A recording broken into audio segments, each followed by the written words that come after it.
Hello दोस्तों, तो आज हम रिकर्जन के ही टॉपिक को आगे बढ़ाते हैं और आज हम देखने वाले हैं आर्गमन फंक्शन के बारे में। ठीक है, ये कौन सा बाबा आ गए हैं, ये आर्गमन बाबा कहाँ से आ गए हैं। ठीक है, ये एक टर्म है रिकर्जन के प्रॉब्लम को सॉल्व करने का। इसमें स्पेशल टाइप का फंक्शन होता है। फंक्शन मतलब स्पेशल टाइप का तो फंक्शन रहता है जिसका नाम क्या है, आर्गमन फंक्शन। ठीक है, इसका प्रॉब्लम कैसे आता है, वो प्रॉब्लम यहाँ पे समझना कि जरूरी है। प्रॉब्लम को सॉल्व कैसे करेंगे वो देखना है। ठीक है, इसमें कुछ मैथमेटिकल कैलकुलेशन होता है। वो कैलकुलेशन क्या होता है, बस जोड़ घटाव करना है और कुछ नहीं करना है। तो अब आते हैं, शुरू करते हैं आर्गमन फंक्शन के बारे में। ठीक है, तो ये क्या होता है, ये होता है it is a function with to argument. Argument क्या होता है, जैसे मान लेते हैं हम यहाँ पे मेन फंक्शन लिखते हैं, मेन छोड़िए यहाँ पे मान लीजिए सम लिखें, तो यहाँ पे क्या करते हैं, कुछ लिखते हैं, कॉमा लगा कर कुछ लिखते हैं। ठीक है, तो इसी को बोलते हैं आर्गूमेंट। ठीक है, क्या बोला जाए, it is a function with दो आर्गूमेंट, मतलब ये ऐसा फंक्शन है जिसमें दो आर्गूमेंट होगा।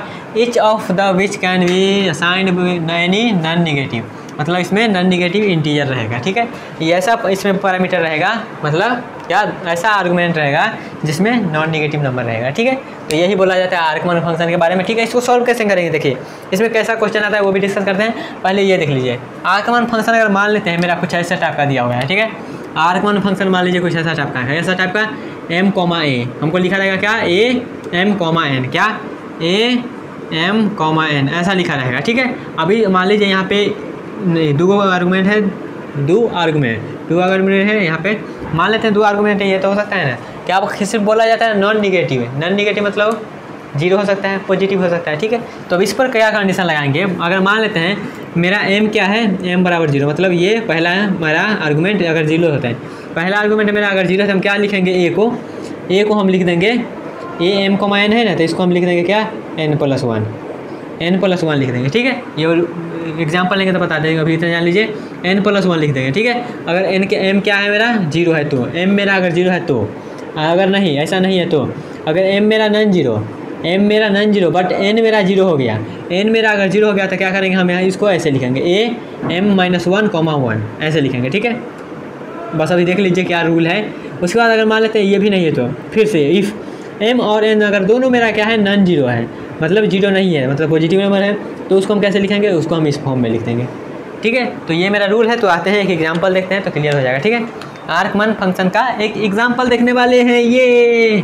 ठीक है, तो यहाँ पे देखिए एग्जांपल कैसा है, बस ऐसा ही बस कैलकुलेशन करते जाना है, यही मेरा एग्जांपल हो जाएगा। ठीक है, तो इसको हम लिखेंगे बुल्लू से लिखेंगे। ठीक है, मान लेते हैं मेरा क्वेश्चन क्या है, क्वेश्चन मेरा a1,2 है, क्वेश्चन क्या है मेरा 1,2 है और इसका वैल्यू पूछा जा रहा है। ठीक है, आर्गमन फंक्शन ये दिया गया है और इसका वैल्यू पूछा जा रहा है। तो हम क्या करेंगे, यहाँ पर देखेंगे ये मेरा क्या हो गया, इसे कंपेयर करिए, इससे कंपेयर, तो ये मेरा क्या हो गया, ये मेरा हो गया m और ये क्या हो गया, n मेरा हो गया, ये हो गया m, ये हो गया n। ठीक है, अब यहाँ पे देखिए पहला रूल क्या कह रहा है, m मेरा जीरो है नहीं, m में जीरो नहीं है। दूसरा कह रहा है m not equal to zero लेकिन n जीरो, यहाँ पर तो कोई जीरो नहीं है। आप आगे देखिए, और आगे बोल क्या बोला जाए, आगे बोला जाए दोनों नॉन जीरो है तो क्या लिखेंगे, इसको हम क्या लिख देंगे, इसको हम लिखेंगे m-1, काला पेन ही लेते हैं ज़्यादा अच्छा दिखेगा, m-1 क्या, m-1, m का वैल्यू क्या है 1, 1-1 क्या a0, कॉमा, अब यहाँ पर क्या लिखना है, यहाँ पर लिखना है क्या, m, m मतलब m क्या है अभी 1,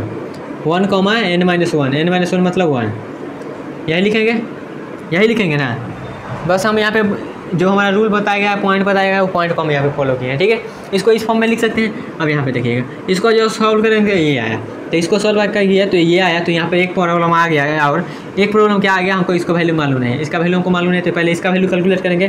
तो यहाँ पर हम कैलकुलेट करेंगे क्या, 1,1 कैलकुलेट करेंगे, तो 1,1 के इसको कंपेयर करिए, तो m का वैल्यू क्या हो गया, m का वैल्यू 1, n का वैल्यू 1। ठीक है, तो हम क्या लिखेंगे, दोनों नॉन निगेटिव है तो क्या करेंगे, दोनों नॉन निगेटिव है तो नीचे वाला रूल लगेगा, इसको हम फिर से इस फॉर्म में लिखेंगे। किस फॉर्म में, इसको हम लिखेंगे m-1, मतलब यहाँ पे जीरो हो जाएगा, कॉमा, यहाँ पे क्या करेंगे फिर से m का वैल्यू क्या है 1, n-1 मतलब जीरो। ठीक है, इसको सॉल्व किए तो ये आया, इसको सॉल्व किए तो ये आया, तो फिर से यहाँ पे प्रॉब्लम आ गया।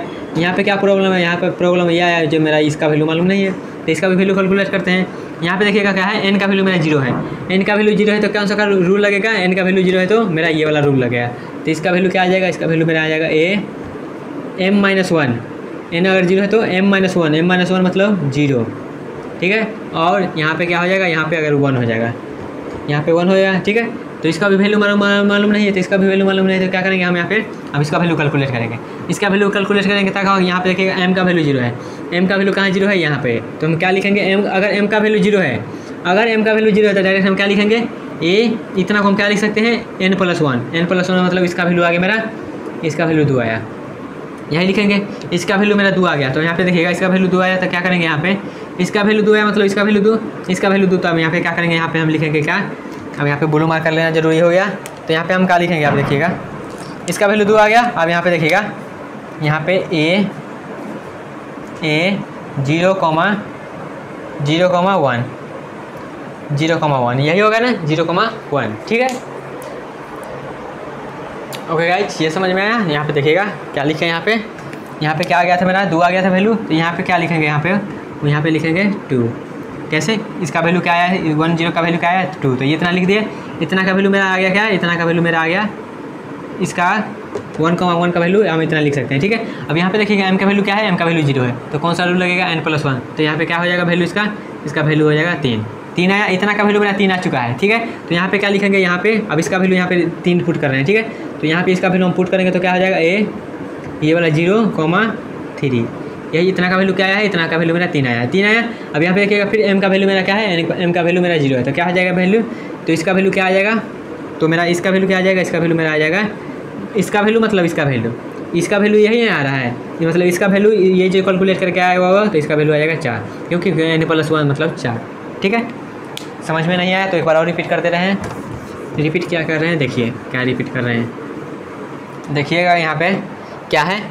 पहले लिखे हम क्वेश्चन में 1,1, क्वेश्चन हम लिए हैं 1,1, तो यहाँ पे देखिएगा ये भी नॉन निगेटिव, ये मेरा क्या है, ये मेरा m है और ये मेरा n है, ठीक है। दोनों नॉन निगेटिव है, तो ये वाला होगा क्या होगा m-1, m का वैल्यू क्या है, 0 हो गया। m का वैल्यू क्या है 1, n-1, ये हो गया। अब यहाँ पे देखिएगा इसका वैल्यू मेरे को मालूम नहीं है, इसका वैल्यू मेरे को मालूम नहीं है, इसका वैल्यू मालूम करेंगे तो क्या हो जाएगा, ये नॉन निगेटिव है, फिर से नॉन निगेटिव है, तो ये वाला रूल लगेगा, m-1 0 हो गया। अब यहाँ पे a 1,0, फिर इसका वैल्यू हमको मालूम नहीं, तो इसका वैल्यू कैलकुलेट करेंगे, तो इसका वैल्यू कैलकुलेट करेंगे तो क्या हो जाएगा, इसका वैल्यू हम कैलकुलेट करेंगे तो इसको क्या लिख सकते हैं, यहाँ पे देखिएगा ये मेरा क्या है, n मेरा 0 है, n अगर मेरा 0 है, n अगर मेरा 0 है तो क्या लिखेंगे m-1, तो m-1 0 हो जाएगा और 1 तो 1 हो गया। अब फिर से हमको इसका वैल्यू मालूम नहीं, तो क्या करेंगे, इसका वैल्यू निकालेंगे तो क्या n मेरा क्या है, m मेरा क्या है, m मेरा 0 है, m मेरा 0 है, तो इसका आंसर क्या हो जाता है डायरेक्ट, इसका आंसर मेरा n+1, तो यहाँ पे 1+1 क्या हो जाएगा 2 हो गया। इसका वैल्यू मेरा 2 हुआ तो इसका भी वैल्यू मेरा 2 हो गया, क्योंकि ये दोनों इक्वल है तो इसका भी वैल्यू 2 हो गया। इसका वैल्यू जब 2 हुआ तो ये 2 हम क्या देंगे, इसको देंगे, मतलब इसको देंगे, एक तरह से बोल सकते हैं इसको देंगे, इसको दिए तो क्या हो गया, यहाँ पे देखिएगा इसको हम 2 वैल्यू देंगे तो क्या हो जाएगा, कैलकुलेट होकर मेरा ये आएगा 3 आ गया। तो यहाँ पे 3 पुट करेंगे तो क्या फिर से मेरा ये है, देखिए m0 है तो n+1 मेरा 4 आंसर आ जाएगा, ठीक है। तो यही तो बस हम प्रोसेस रिपीट करते जा रहे हैं, जो वैल्यू मालूम नहीं है उसको हम फाइंड करते जा रहे हैं, ठीक है। तो ये था मेरा आर्कमन फंक्शन का एग्जाम्पल, ठीक है। अब यही एग्जाम्पल को मेरा क्या करना है, ये जो लिखा है ना इसी को मेरा कोड में इम्प्लीमेंट कर देना है, ठीक है। तो चलते हैं, आप कोड पे चलते हैं, इसका कोडिंग देखते हैं क्या है, इसका कोडिंग क्या है, प्रोग्राम मतलब क्या है। बस यहाँ पे जो हम लिखे हैं इफ़ ये होना चाहिए तो ये करेंगे, ये होना चाहिए तो वही करने वाले हैं। यहाँ पे देखिएगा एक्सटेक इंक्लूड std.h क्या किए हैं, अब यहाँ पे एक आर्कमन नाम का एक फंक्शन लिए हैं, फंक्शन में हम 2 पैरामीटर लिए हैं, मतलब आर्गूमेंट लिए हैं, एक m और n, जैसे यहाँ पे लिखा गया m और n बस। और उसके बाद हम क्या किए हैं, डायरेक्ट मेन फंक्शन में पहले आते हैं। मेन फंक्शन में क्या किए हैं, हम एक वेरिएबल लिए हैं a वेरिएबल लिए a, उसके बाद क्या किए हैं, हम आर्कमन फंक्शन में 2 पैरामीटर लिए हैं, तो यहाँ पे 1,2 तक हम पास कर देना है वैल्यू, 1,2 तक का वैल्यू को कॉल कर देना है, ठीक है। कॉल करेंगे आज जो इसमें इसको a में स्टोर कर देना है, a में स्टोर कर देना है, जो हमको वैल्यू आएगा वो प्रिंट कर देंगे, ठीक है। जब यहाँ पे कॉलिंग हो रहा है तो कॉलिंग होगा तो 1,2 यहाँ पे आया, 1,2 आया, यहाँ पे आया, ठीक है। 1,2 आया तो यही प्रोसीजर जाएगा, आंसर मेरा 4 आना चाहिए। अब यहाँ पे देखिए क्या किए हैं, इफ़ मेरा m अगर 0 है, पहले आएंगे इस कंडीशन पे, इफ़ मेरा अगर 0 है, m मेरा क्या है 0 है, तो क्या करेंगे, ये करेंगे n+1 कर देंगे, ठीक है। तो रिटर्न क्या किया है, रिटर्न किया है मेरा n+1, ठीक है। अगर ये कंडीशन है तो ये कंडीशन चेक होगा, तो इफ एल्स लगाएंगे या फिर एल्सिफ लगाएंगे। उसके बाद क्या है, यहाँ पे देखिएगा m मेरा 0 नहीं है, मतलब ग्रेटर देन 0 है, m मेरा ग्रेटर देन 0 और n मेरा 0, तो क्या करेंगे, यहाँ पे क्या किए हैं, एक आर्कमन फंक्शन को n-1 m-1 और 1 तक भेज दिया है, ठीक है। उतना ही किया है। फिर देखिए फिर हम क्या किए हैं, ये कंडीशन भी ट्रू नहीं थी, ये कंडीशन ट्रू होना चाहिए, मतलब ये भी चेक करेंगे अगर ट्रू होगा तो यहाँ पे चेक करेंगे क्या m और n मेरा दोनों ग्रेटर देन इक्वल टू 0 है, तो दोनों, हाँ मेरा दोनों अगर ग्रेटर देन 0 है तो क्या करेंगे, हम यहाँ पे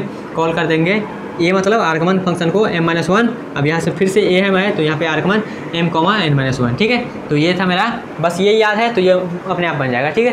तो यही था मेरा आर्गमन फंक्शन का एग्जाम्पल, ठीक है। जैसे मान लीजिए यहाँ पे हम क्या करेंगे, यहाँ पे हम क्या करेंगे, यही एग्जाम्पल जैसे यहाँ पे प्रोसीड किए हैं वैसे ही वहाँ पर प्रोसीड करेंगे, ठीक है। तो यही था मेरा आर्गमन फंक्शन का वीडियो।